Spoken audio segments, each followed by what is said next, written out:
Well, welcome to the Botanical Medicine Study Course with me, your host and instructor for the online class in all things botanical medicine.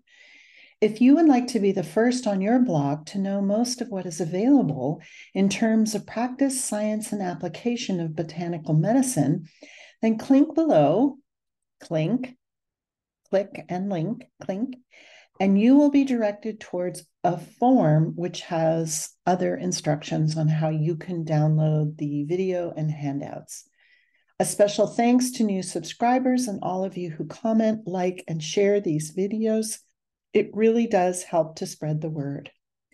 Now, for this week's Herb of the Week, we will be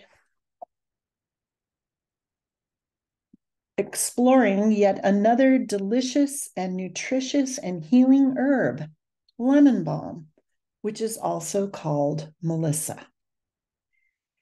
Lemon balm, or Melissa officinalis, and remember, if you see the word officinalis in the Latin binomial, it means that it's part of the official pharmacopoeia.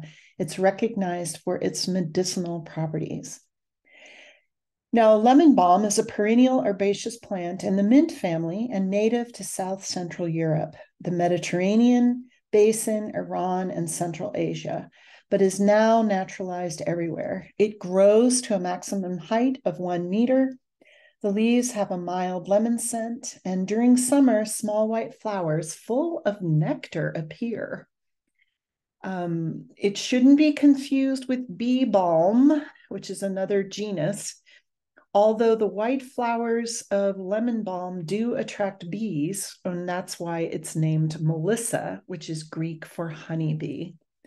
The use of lemon balm can be dated to over 2,000 years ago by the Greeks as well as the Romans, and it's mentioned by the Greek polymath Theophrastus in his Historia Planetarum, which was written at 3000 BC, and he called it bee leaf. Lemon balm was formally introduced into the rest of Europe in the 7th century, and from this introduction, the domestication and use spread. It was used in the Middle Ages and noted by herbalist, writers, philosophers, and scientists. A very interesting tidbit of trivia: lemon balm was a favorite plant of the Tudors, who scattered the leaves across their floors. I'm sure this made everything smell just absolutely divine. And the 17th century English botanist and herbalist Nicholas Culpeper considered lemon balm to be ruled by the planet Jupiter, and he used it for weak stomachs and for people who were melancholy and to help with digestion and obstructions in the brain. I don't know what that means, but apparently that's good for obstructions of the brain. Now, the medical actions, the herbal actions, it's a carminative, which means it aids digestion. It's good for the nerves, nervine, antispasmodic, antidepressant, diaphoretic, which means it makes you sweat, which ultimately reduces fever.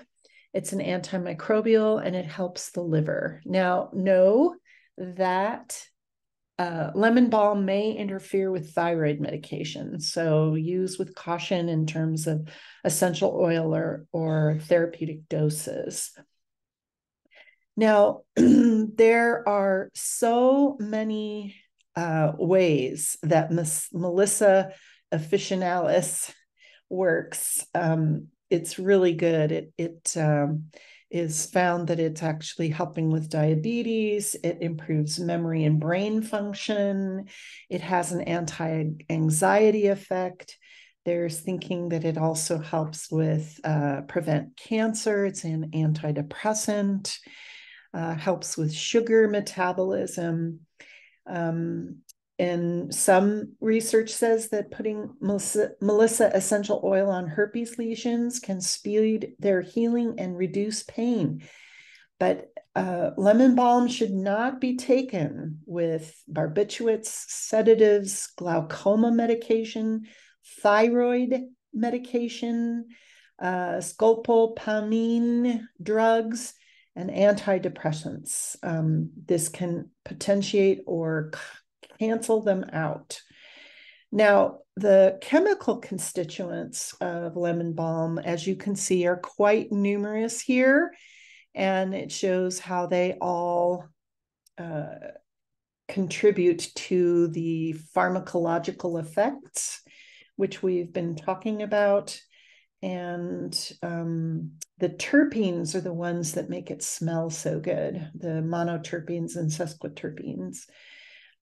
So it's just a very, very effective herb. Now, because of its nature, the best way to get the most out of lemon balm is medicinally is to use the fresh herb, specifically in tea. The next best way is to use it freeze-dried, which is usually what's in the capsules. And you can get a tincture of the fresh leaves or powdered leaves, which are also found in the capsules and tablets. Now, the essential oil is wonderful. It's very expensive, but there are several herbal companies that sell dilutions. Or Acacia, who is not a sponsor of this program, but I love their products.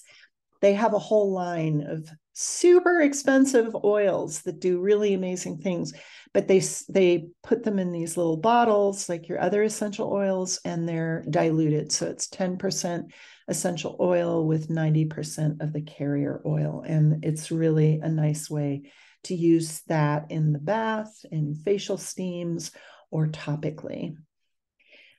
Now, I really like the taste of lemon balm, and one of my favorite ways to eat flowers and certain herbs is through shortbread.